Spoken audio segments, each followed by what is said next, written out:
Hello students, आज के इस वीडियो में हम बात करने वाले हैं फाइनेंशियल अकाउंटिंग सब्जेक्ट के बारे में, वो भी बीबीए स्टूडेंट्स के लिए।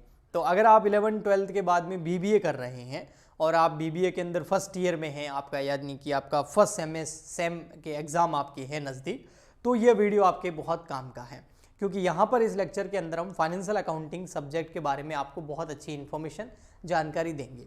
लेकिन सबसे पहले आपको ये पता करना पड़ेगा कि आपके ईयरली एग्ज़ाम हो रहे हैं या सेमेस्टर वाइज एग्ज़ाम हो रहे हैं, ये आप कैसे पता कर सकते हैं। तो इसके 2-3 तरीके हैं। या तो अपनी कॉलेज या जो आपकी यूनिवर्सिटीज़ हैं वहाँ आप जाकर के पता कर सकते हैं, वहाँ आपको सिलेबस वगैरह और आपके सेमेस्टर में कौन कौन से सब्जेक्ट्स वगैरह है, कितने सेमेस्टर है, वो सब पता चल जाएगा। इसके अलावा अगर आप वहाँ नहीं जाना चाहते तो एक और तरीका है, आप अपने मोबाइल को ओपन कीजिए, उसमें गूगल खोल लीजिए और गूगल के ऊपर टाइप कीजिए अपनी यूनिवर्सिटी का नाम, तो आपकी यूनिवर्सिटी की वेबसाइट आ जाएगी। उस वेबसाइट पर जाकर के आप बीबीए फर्स्ट ईयर या BBA first sem, second same या जो भी आपका सेमेस्टर है उसका सिलेबस आप डाउनलोड कर सकते हैं और उसमें देख सकते हैं कि आपके फाइनेंशियल अकाउंटिंग सब्जेक्ट है या नहीं। ये मैं इसलिए कह रहा हूँ कि बहुत सारी यूनिवर्सिटीज़ के अंदर बीबीए सेम फर्स्ट के अंदर फाइनेंशियल अकाउंटिंग सब्जेक्ट होता है, लेकिन कुछ यूनिवर्सिटी ऐसी है जिनमें नहीं होता है, उनमें हो सकता है सेकंड सेम में हो या थर्ड सेम में हो। ओके, ठीक, ये पता चल गया। अब जहां पर भी आपके बीबीए फर्स्ट सेम में मान लेते हैं कि आपके फाइनेंशियल अकाउंटिंग सब्जेक्ट हैं, तो इसमें आपको क्या क्या पढ़ना होता है। तो देखो, हर यूनिवर्सिटीज़ के अंदर फाइनेंशियल अकाउंटिंग के सारे टॉपिक मैं यहाँ पे लिख दूंगा। उनमें से कुछ टॉपिक आपके होंगे, हो सकता है 1-2 टॉपिक आपके नहीं हो, लेकिन आपको ये मिलेगा ही मिलेगा, क्योंकि यहाँ जो मैं लिख रहा हूँ ये सब फाइनेंशियल अकाउंटिंग का पार्ट है। तो क्या क्या है, 2 तरीके से आप फाइनेंशियल अकाउंटिंग पढ़ सकते हैं। एक तो होता है इसके अंदर बेसिक, ठीक है, उसमें आपको बेसिक करना होता है। ये अधिकतर उन स्टूडेंट्स के लिए होता है जिन्होंने जब स्कूलिंग करी थी, यानी कि 11th-12th करा था, तब उनके कॉमर्स सब्जेक्ट नहीं था, तो उनके ये होता है। ऐसा नहीं है कि नॉन कॉमर्स वालों के ही होता है, कॉमर्स वालों के भी हो सकता है ये। अब बेसिक में आपको क्या क्या पढ़ना होता है, सबसे फर्स्ट पढ़ना होता है introduction to accounting. Introduction to accounting, इसके अंदर आपको है ना अकाउंटिंग का मीनिंग हो गया, अकाउंटिंग के ऑब्जेक्टिव्स हो गए, मतलब थ्योरी इसके अंदर फुल आती है, ठीक है।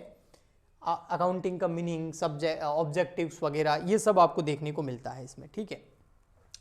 और कैरेक्टरिस्टिक्स, इंपॉर्टेंस वगैरह, double accounting system, single accounting system, accounting की जो टर्म्स है, अकाउंटिंग के जो प्रिंसिपल्स हैं, ठीक है, ये आपको देखने को मिलता है। और मेन आपको इंपॉर्टेंट आता है फिर यहाँ पर अकाउंटिंग के जो कॉन्सेप्ट हैं उसके ऊपर बीबीए में बहुत सारे क्वेश्चंस आते हैं, थ्योरी क्वेश्चंस। अकाउंटिंग की जो कन्वेंशंस है उसके ऊपर भी बीबीए में क्वेश्चंस आते हैं बहुत सारे। अकाउंटिंग इक्वेशन हो गई, ठीक है। तो ये पूरा एक बेसिक हो गया आपका अकाउंटिंग का। तो देखो आप, और नेक्स्ट अगर बेसिक की बात करें तो फिर आता है इसके अंदर अकाउंटिंग प्रोसीजर, सॉरी, अकाउंटिंग का प्रोसीजर जो आपको पढ़ना होता है, ठीक है। अकाउंटिंग का प्रोसीजर, अकाउंटिंग के प्रोसीजर के अंदर आपको पता है क्या पढ़ना होता है। आपको अकाउंटिंग के रूल्स पढ़ने होते हैं, जो डेबिट क्रेडिट वाले रूल्स है वो। उसके बाद आपको जनरल एंट्रीज बनाना सीखना होता है। उसके बाद में आपको लेज़र बनाना सीखना होता है, और फाइनल फिर ट्रायल बैलेंस आपको सीखना होता है। और ट्रायल बैलेंस के साथ में कभी कभी रेक्टिफिकेशन ऑफ एरर भी आ जाता है, ठीक है। और ये तो है rules, general, laser, trial balance. इसके अलावा कई बार आपके कोर्स में सब्सिडरी बुक्स भी होती हैं, जिसमें आपकी कैश बुक आती है, ठीक है, कैश बुक आ जाती है, और बैंक बुक आ जाती है, purchase book, sale book, purchase return, sales return, ये सारी सब्सिडरी बुक्स भी आपको पढ़नी पड़ सकती हैं। और फिर आपका आता है यहाँ पर फाइनल अकाउंट। फाइनल अकाउंट, अब जो कॉमर्स वाला बच्चा है ना वो बोलेगा कि सर ये तो हमने सब 11th-12th में पढ़ लिया है, तो जो नॉन कॉमर्स वाले हैं उन्होंने नहीं पढ़ा होता है। तो बीबीए तो दोनों करते हैं ना, नॉन कॉमर्स वाले भी कर सकते हैं, कॉमर्स वाले भी कर सकते हैं। इसलिए आप अपने सिलेबस में चेक कर लिए, अगर ये टॉपिक हैं तो ऑलरेडी कॉमर्स वाले ने पढ़ रखे हैं, नॉन कॉमर्स वाले ने नहीं पढ़ रखे होंगे, तो उसको अच्छे से पढ़ने होंगे। बात इतनी सी है, ठीक है। फाइनल अकाउंट में आपका क्या क्या आएगा, ट्रेडिंग अकाउंट हो गया, पीएनएल अकाउंट हो गया, बैलेंस शीट हो गई, ये आपको पढ़नी होती है। इसके अलावा अगर बेसिक में और कुछ चीज़ें हो सकती है, तो जैसे बैंक रिकॉन्सिलिकेशन स्टेटमेंट हो गया, या फिर डेप्रीशिएशन हो गया, ये बेसिक के अंदर आता है आपका। तो ये सारा बेसिक हो गया। अब मैं आगे बात करने वाला हूँ यहाँ पर कुछ एडवांस की, ठीक है। तो मैं इधर कर लेता हूँ, इधर जगह है थोड़ी सी। ठीक है, या ऐसा कर लेते हैं, कंटिन्यू करते हैं, अगर जो जगह नहीं मिलेगी तो वहाँ लिख दूंगा एडवांस। एडवांस अगर फाइनेंशियल अकाउंटिंग की बात करें तो अधिकतर ये जो चैप्टर अब मैं बताने वाला हूँ ये अधिकतर बीबीए के अंदर फर्स्ट ईयर में होते हैं, यानी कि 11th-12th में किसी ने भी नहीं पढ़ रखे होते हैं। अगर पढ़ भी रखे होते हैं तो उतना डीप नॉलेज उसका नहीं लिया हुआ होता है। इसके अंदर आ गया जैसे फॉर एग्जांपल के लिए ब्रांच अकाउंट, ठीक है, या ब्रांच अकाउंटिंग बोलते हैं इसको, ठीक है। 6 नंबर पे आ गया आपका ब्रांच के बाद में रॉयल्टी अकाउंट हो गया जैसे, या लीज हो गया, है ना, ठीक है। रॉयल्टी और लीज साथ में ही होते हैं अधिकतर, ठीक है। और आपका हायर परचेज हो गया, हायर परचेज सिस्टम या हायर परचेज की जो अकाउंटिंग होती है वो, ठीक। इंस्टॉलमेंट सिस्टम, हायर परचेज या इंस्टॉलमेंट सिस्टम जो होता है ना, इसकी अकाउंटिंग अपन को करनी होती है, ठीक है। और फिर अगर बात करें एडवांस के अंदर तो इसमें वॉइस अकाउंट नाम से एक चैप्टर आता है, ये भी फाइनेंशियल अकाउंटिंग का ही पार्ट है जो बीबीए में आपको पढ़ना होता है, ठीक है। और इंश्योरेंस क्लेम, ये भी एक चैप्टर आता है, इंश्योरेंस क्लेम। इसमें अधिकतर आपको जो इंश्योरेंस पढ़ना होता है वो फायर इंश्योरेंस पढ़ना होता है, ठीक है। और फिर आपका आ जाता है, इधर लिख देता हूँ चलिए, ठीक है, वो आपका पार्टनरशिप आ जाता है। अब पार्टनरशिप में देखो वो आपकी यूनिवर्सिटी के ऊपर डिपेंड करता है कि उसने कौन कौन से टॉपिक दिए हैं पार्टनरशिप अकाउंट्स के, ठीक है। हो सकता है आपका इंट्रोडक्शन टू पार्टनरशिप भी हो, रिटायरमेंट एडमिशन ऑफ पार्टनर भी हो, रिटायरमेंट वाला भी हो, डिसोल्यूशन वाला भी चैप्टर हो, और इसके अलावा कई बार कन्वर्जन वाला चैप्टर भी दे देते हैं, मतलब एक पार्टनरशिप को कंपनी में कैसे कन्वर्ट करें, कन्वर्जन और पार्टनरशिप इनटू कंपनी।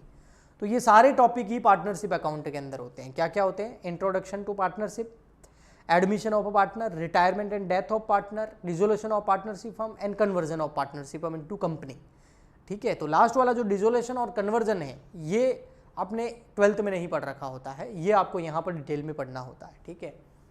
और फिर अगर बात करूँ इसके अलावा तो एक चैप्टर और होता है self and sectional, self and sectional balancing laser,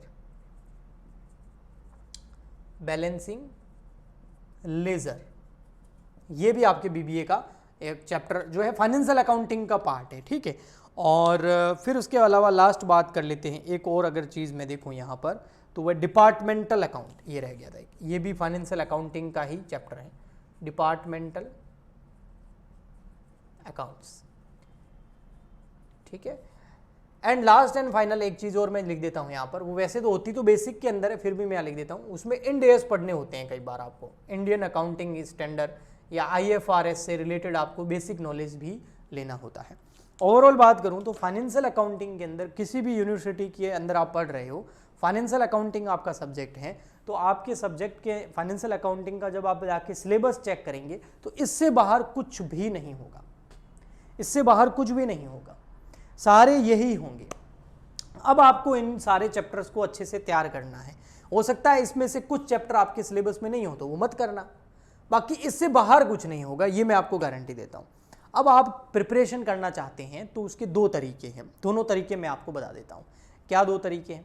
एक तो आप YouTube पे प्रिपरेशन कर सकते हैं, हमारे चैनल को सब्सक्राइब कर लीजिए, प्लेलिस्ट में चले जाइए, प्लेलिस्ट ऑप्शन होता है ना, वहाँ चले जाइए, वहाँ पर मैंने प्लेलिस्ट बना रखी है एक तो बेसिक लेवल ऑफ अकाउंटिंग की, तो बेसिक और लेवल ऑफ अकाउंटिंग की जो प्लेलिस्ट है उसमें आप ये introduction to accounting, meaning, objective, terms, concept, conventions, accounting equation, ये rules, general, ledger, trial balance, subsidiary books, ये सब मैंने उस प्लेलिस्ट के अंदर इन सब के बारे में लेक्चर डाल रखे हैं, ठीक है। फाइनल अकाउंट के बारे में, BRS के भी कुछ मिल जाएंगे, डेप्रिसिएशन के भी, अगर नहीं होंगे तो और अपलोड कर देंगे, ठीक है। अब बात कर लेते हैं एडवांस का। क्या सर आपने एडवांस के डाल रखे हैं? बिल्कुल, मैंने यहाँ पर मैं बता देता हूँ आपको, ब्रांच अकाउंटिंग के लेक्चर डाल रखे हैं, रॉयल्टी के डाल रखे हैं, हायर परचेज के कुछ डाल रखे हैं, वॉइस अकाउंट के डाल रखे हैं, इंश्योरेंस क्लेम के डाल रखे हैं, पार्टनरशिप के डाल रखे हैं, सेल्फ एंड सेक्शनल बैलेंसिंग के डाल रखे हैं, डिपार्टमेंटल के डाल रखे हैं मैंने आपको यहाँ पर लेक्चर। तो लगभग मैंने यहाँ पर सारे चैप्टर्स के लेक्चर्स अपलोड कर रखे हैं। उस लेक्चर्स के अंदर बेसिक इंट्रो और उस चैप्टर के अंदर क्या क्या पढ़ना होता है और उसके कुछ न्यूमेरिकल क्वेश्चंस, है ना, आपकी हेल्प के लिए, इतना सब कुछ, मतलब ये सब आपको इस YouTube चैनल पर मिल जाएगा। बस आपको प्लेलिस्ट में जाना होगा, क्योंकि वीडियोस में जाके आप चेक करेंगे तो आपको बहुत, कभी टैक्स का वीडियो मिल जाएगा, कभी कॉर्पोरेट का मिल जाएगा, कभी कॉस्ट का, कभी इकोनॉमिक्स का, कभी फाइनेंशियल अकाउंटिंग का, लेकिन प्लेलिस्ट में जाएंगे तो आपको वहाँ पर काफ़ी हेल्प मिल जाएगी। एक तरीका तो ये है।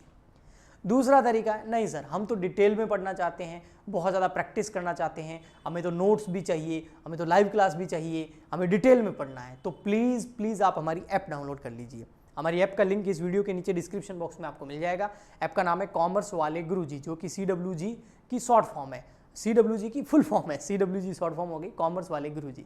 उस ऐप को डाउनलोड कर लीजिए, उसमें आप लॉगिन कर लीजिए। लॉगिन करने के बाद में वहाँ पर आपको फाइनेंशियल अकाउंटिंग से रिलेटेड जो है कोर्स मिल जाएगा, रिकॉर्डेड भी मिल जाएगा, लाइव भी मिल जाएगा, लेकिन वो पेड कोर्सेज है, फ्री में नहीं है, लेकिन वहाँ पर डिटेल में आपको ये सब कुछ मिल जाएगा डिटेल के अंदर, ठीक है। हाँ, अगर आपको कोर्स लेना है और हमसे बात करनी है, कुछ आपकी क्वेरी हो, कोई डाउट हो उस कोर्स को लेने से रिलेटेड, तो आप हमें इस नंबर पे कांटेक्ट कर सकते हैं। मैं नंबर आपको यहाँ पर बता देता हूँ, 9461234898, ये हमारे कांटेक्ट नंबर है। इस पे जाके आप कांटेक्ट कर सकते हैं, आपका जो भी डाउट होगा उसको क्लियर कर दिया जाएगा। लेकिन प्लीज़ आप इस नंबर पे कांटेक्ट तभी करें जब आपको कोई कोर्स वगैरह की पूछताछ करनी है, उसमें आप इंटरेस्टेड हो, ठीक है। नोट्स वगैरह हम फ्री में प्रोवाइड नहीं कराते हैं, ठीक है, तो उसको लेकर के आप प्लीज़ इस नंबर पे कांटेक्ट ना करें। हम मिलते हैं नेक्स्ट वीडियो में, आज के लिए इतना ही। आई होप आपको ये इन्फॉर्मेशन जो है अच्छी लगी होगी। तो नेक्स्ट वीडियो में मिलते हैं, तब तक के लिए गुड बाय, थैंक यू।